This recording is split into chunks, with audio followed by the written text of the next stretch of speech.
Good morning, everyone, and welcome to our Thursday morning mindfulness gathering brought to you by Harvard Pilgrim Healthcare. This is a place where we invite experienced mindfulness instructors to talk with us about what mindfulness means to them and to also talk with each other as a community to discuss how we can incorporate these practices into our daily lives. I'm Suzanne Rowe Palacino, and I am delighted to be here this morning with Tara Healey, founder and director of Harvard Pilgrim Healthcare's mindfulness program. Good morning, Tara. Good morning, Suzanne. Good morning, everyone, and welcome on this beautiful day. Yes, welcome to everyone. Nice to see everyone joining this morning and to be here together. So this morning, as we usually do, Tara will start us off with a question to get people awake and talking to one another through the chat. And then she will lead us in a guided practice. And then after that, we'll have a chance for questions. So if you can go to the bottom of your screen and click on the chat and open that up. And if you would like to see the questions and comments coming in real time, just click on the drop-down menu that says panelists and change it to panelists and attendees, and you'll see everything coming in as it is typed. So on to our question. Tara, what would you like to ask the group this morning? Yeah, thanks, Suzanne. So one of the things I was thinking about for what to do this morning is that I'm going to take us through a guided body scan. And one of the reasons for that is I really have been thinking a lot about how in this culture, we're really taught to think that the intellect is king. And it's almost like we're sort of disconnected from the neck down, less connected with our bodies. And in this particular practice of mindfulness meditation, there is mindfulness of body is really foundational. It's a foundational practice, and it's often where we start. And, there are a lot of reasons for that. When you've been provoked in some way, the body often knows that, and does some kind of contraction. When you feel elated and joyful, it's physically felt. And yet we're not always so in touch with that. But the more we practice and incorporating body scan into a regular practice, the more we can see the physical experience in the body and actually use the wisdom of the body to help us respond. And so there's a lot of time in these practices spent on just working with the body. And so I'm going to take us through a body scan, but my question, just to kind of welcome everybody and to get us thinking about this, is where in the body do you tend to feel emotion? And it could depend on what the situation is that provoked a certain emotion. But where in the body what are those places where, when you're provoked, you feel it, or when you're nervous or worried, you feel it, or when you're elated and joyful? So I thought what I would do is start with Suzanne and give people a little bit of time to think about that. Then I'll respond as well. And Suzanne, let's start with you. Like, where do you tend to feel emotion physically?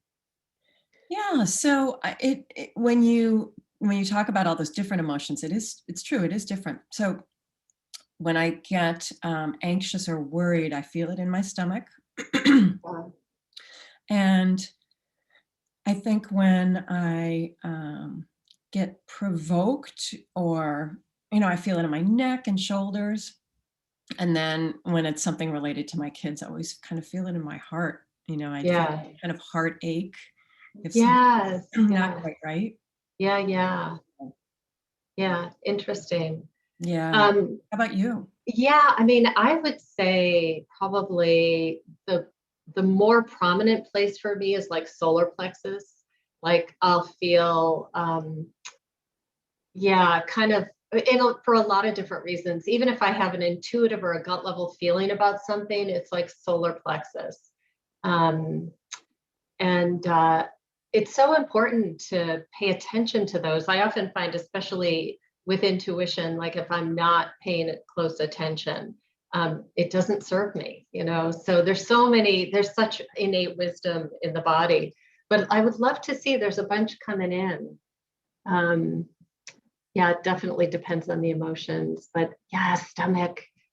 Um, yeah, at some point I want to talk a little bit about the vagus nerve too, as that kind of goes right to the gut, chest Mm-hmm. and throat, heart. Yeah, tightness, stress. Yeah, yeah, and and also what's an interesting thing, and I think um, this can be harder to miss physically, but when things are really good, like, if you're watching an amazing sunset or you're in that also we feel that physicality of that as well. Um, Yeah, there's a lot of great answers. yeah, Anxiety feels like someone's sitting on my chest, yeah, yes, chest and throat. yeah, yeah. Happy emotions, frontal lobe. Yeah, that's great.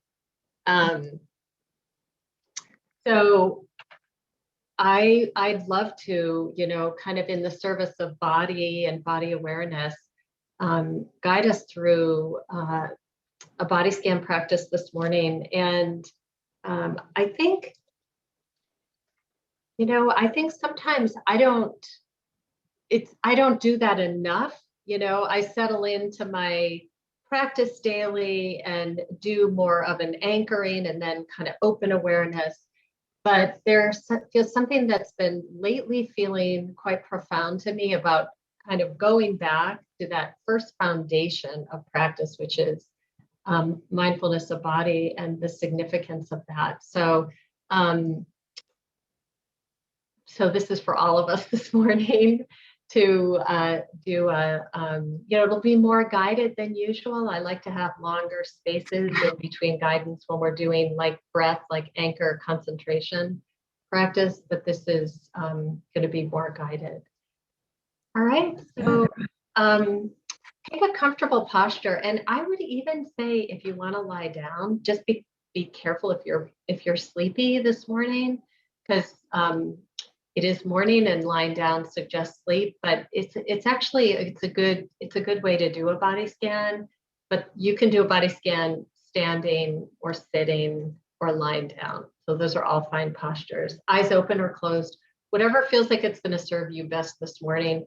And if they're open, just gaze downward a bit to help remove peripheral distraction. So just settle in. And as a way to settle any surface tension, I always recommend just a couple of deep breaths, making that exhalation double the length of the inhalation. And this just helps us to settle from the activity of the morning. So go ahead on your own and do a couple of those.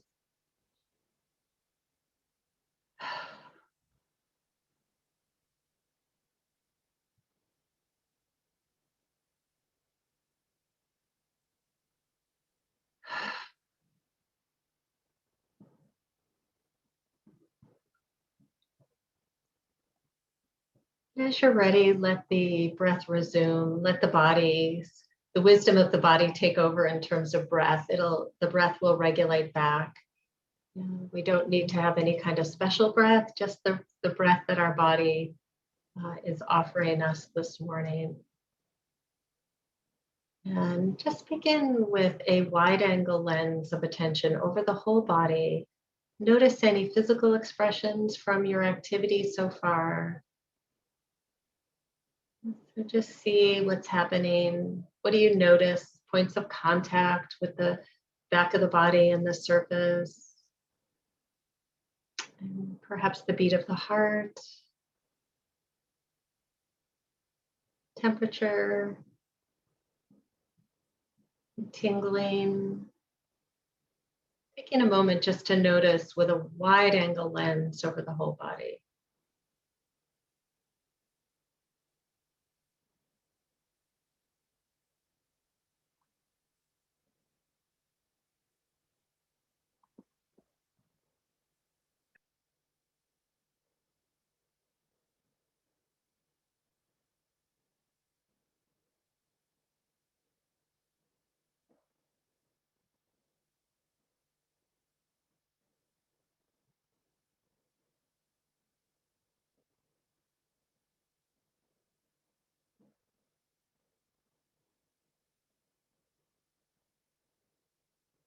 And narrow the focus a little bit so you can uh, narrow the focus in on the breath just for a moment. Just notice the inhalation and the exhalation.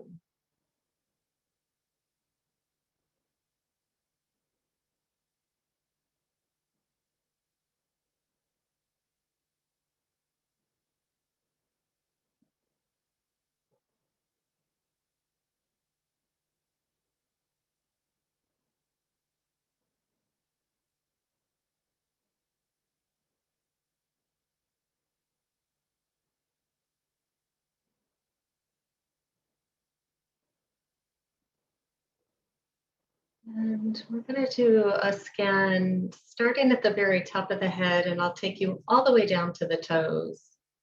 And I'm going to move kind of methodically through different regions of the body and just ask you to notice what sensations you're aware of, and to also be aware of lack of sensation in a particular area. Those are both things simply to know.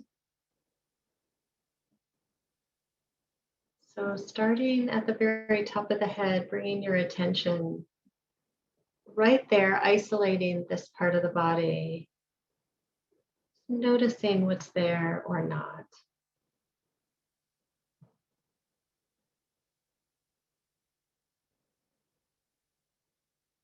Bringing awareness now down over the sides of the head, the left and the right, and include the back of the head. Just aware of sensation or lack of sensation, with the ears included in this.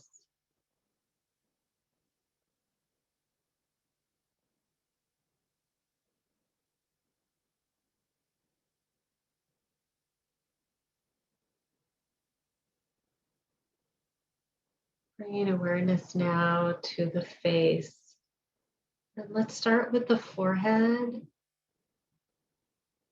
and the eyes,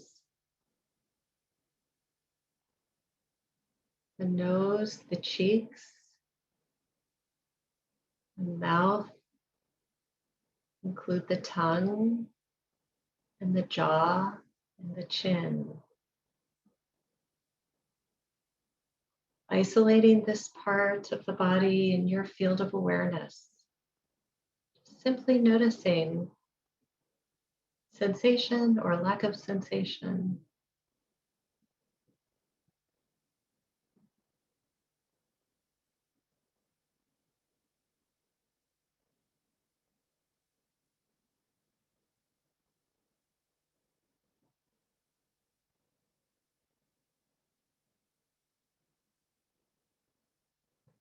Each time the mind wanders off, not a problem. Just simply escort your attention back to the face, softening any areas of holding to the degree that you can.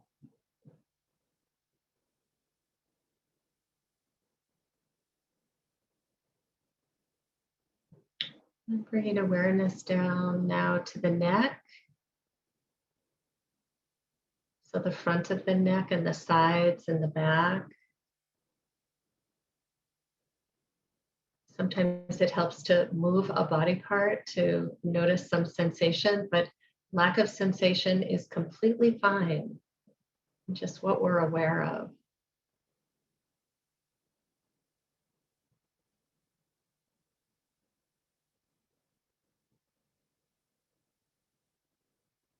Bringing awareness now to the shoulders.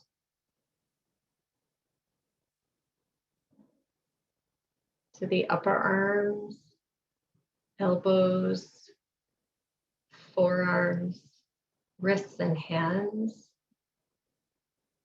Aware of the fingers, both the left and the right side.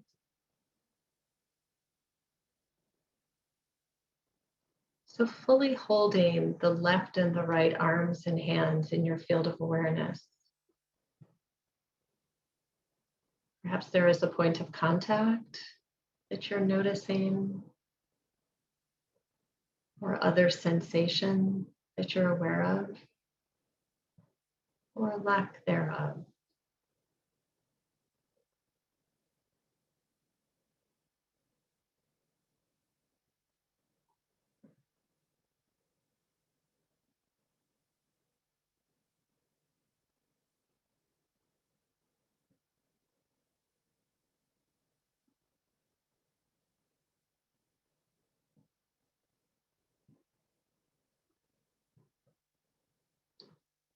And releasing the arms and the hands. And now moving to the torso. So the front of the body, the back of the body,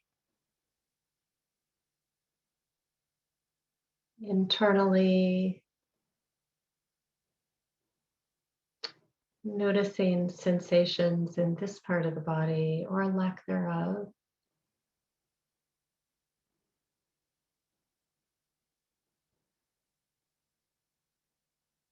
With a compassionate mind and heart. What's happening in this part of the body?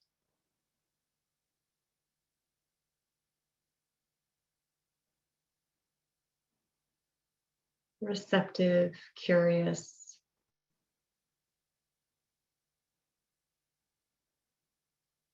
Just receiving what's there, what's being offered.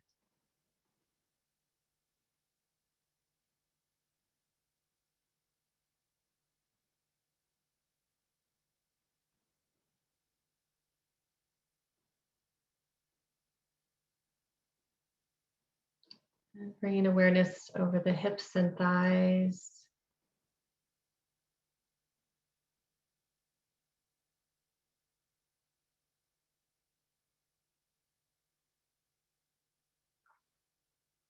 Both the left and the right side. Perhaps aware of point of contact or other subtle connection.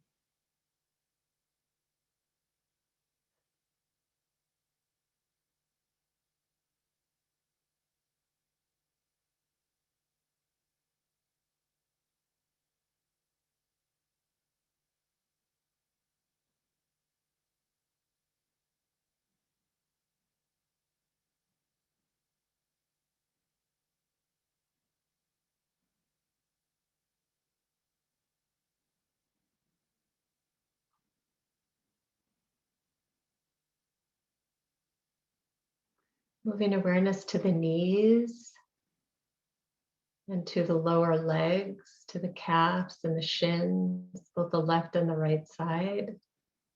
Aware of sensation or lack of sensation. Isolating this part of the body in your field of awareness.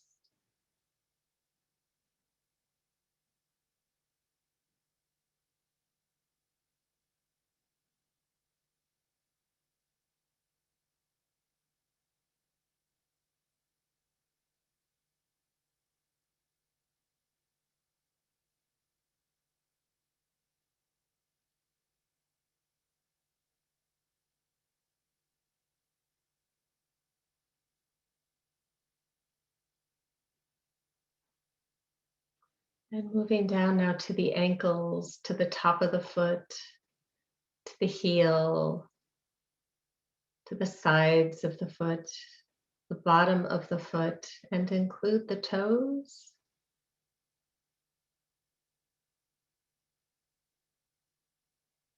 Both the left and the right side, noticing what's there. Sensation or lack of sensation.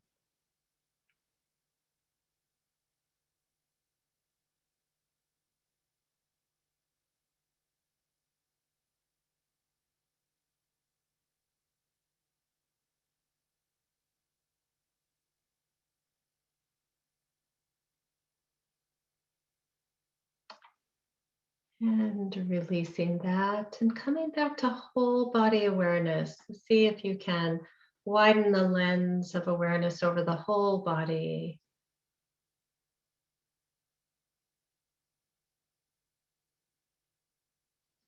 Surrendering your weight into the support of the surface.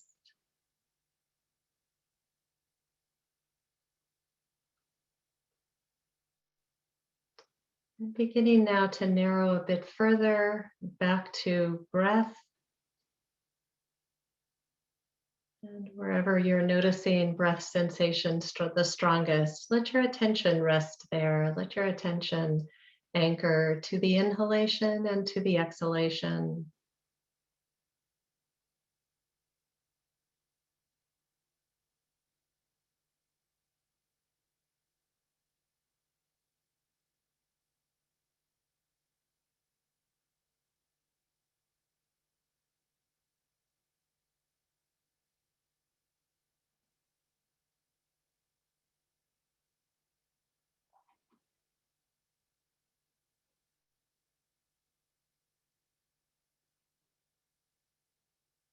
And I'll count back from 5 to 1. And when I arrive at 1, if your eyes were closed, you can go ahead and open. So 5, 4, 3, 2, and 1. So as you feel ready, re-engaging, maybe take a minute to just kind of stretch the body a bit.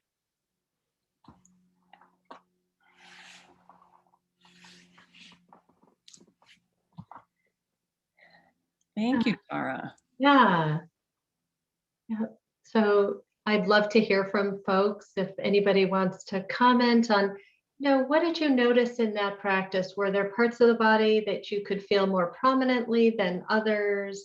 Any kind of sense of that experience would be great. And Suzanne, maybe we'll start with you. Just any thoughts you want to share, why folks are thinking?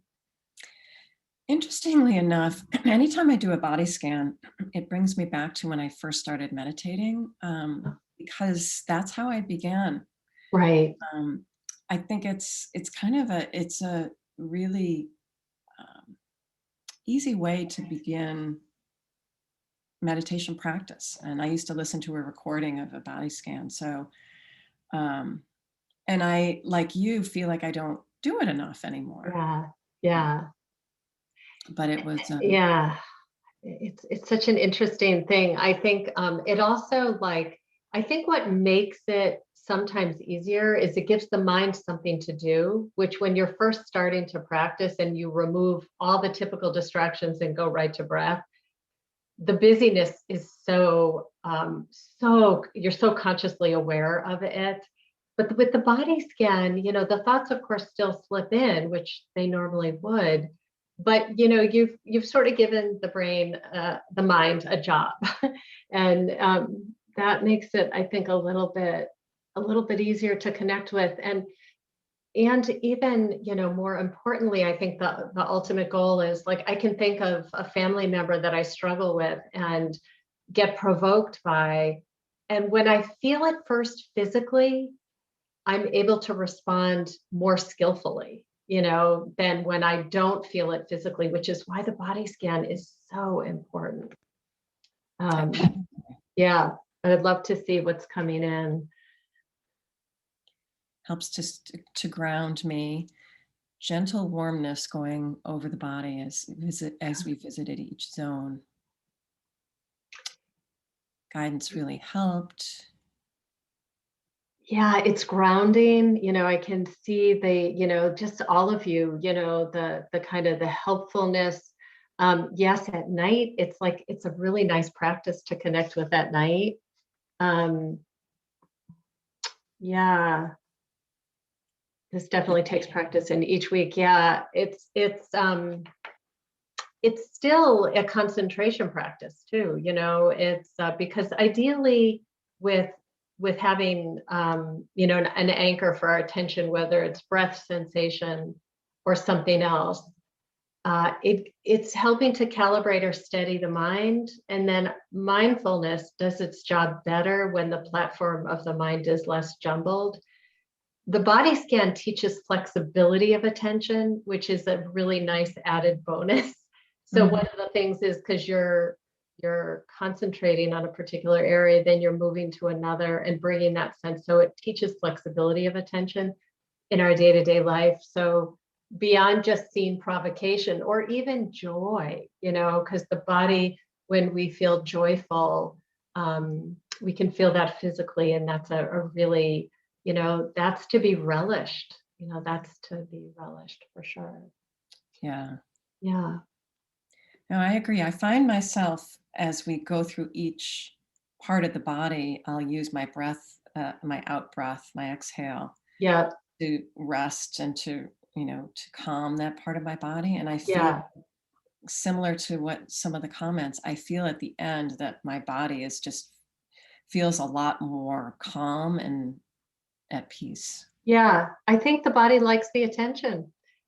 So there is a question here: would the body scan be beneficial during the day if used at night? And I'm really glad that question was asked, because I almost thought about saying this earlier. Yes, so what I would say is that when you're doing a body scan like we just did, you really want to be wakeful. You're uh, exercising your capacity for awareness and for flexibility of attention. So you don't want to fall asleep. Now, doing it at night is there's a different intention. So it still could be called a body scan, but the intention is actually for sleep. It's not for calibrating the mind or steadying attention so the intention is different. I think you can do both. The thing is knowing the intent behind them and watching if it gets mixed for you. So just being careful with that, because when you're using a body scan for sleep, it's really less about cultivating mindfulness and more about just helping you sleep and relax. And that's a really good thing. The intent with what we just did is, steadying attention, flexibility of attention, and you don't want to fall asleep or you're no longer practicing. So I hope that helped. Yeah. Yeah, so they're just two different things. The body scan at night, I do that too. And but when you're doing it like we just did it, it's very much a formal practice where you've got to be awake. Yeah. Yeah, and I find as well that I use it when I'm particularly stressed and I just, want to get out of my mind and into, Yes. in my body. So, Yeah. yeah. Yeah, and again, like I said this earlier, but maybe next week I'll talk a little bit about the vagus nerve. So I'll talk a little bit more because there are practices and in the kind of environment we've been in politically, socially, racially, environmentally, this past year has taken a toll on us. Even I think we don't even know fully, how much. And so there are different body practices related to the vagus nerve. And interesting, the vagus nerve is in the brain stem. It's not in the more rational part of the mind, that particular nerve. So I'll say maybe next week I'll talk a little bit about that, and then different practices that one can do, because those are really about soothing. How do we soothe using body? Yeah. Yeah. Great. Okay. Well, thank you everyone for joining, Yeah. for all of your comments and questions and Yes. just being here Oh, together this morning. we're at 9. Sorry, I didn't realize we were that close. Yeah. Thank Good. you, everybody. Great to be with you. And next week, we'll continue with the theme of the body. Sounds great. Yeah. Thank you again, everyone. Thank you, Tara. Thank And you. we'll see you next week, Tuesday morning. We'll have Paul Fulton here. So, and Nice. He's great. All our teachers are so solid. So Paul's wonderful. yeah. And then we'll see Tara again on Thursday. So everyone, I hope you have a good day and thanks again for joining. Yeah. See you soon. Yeah. Thanks.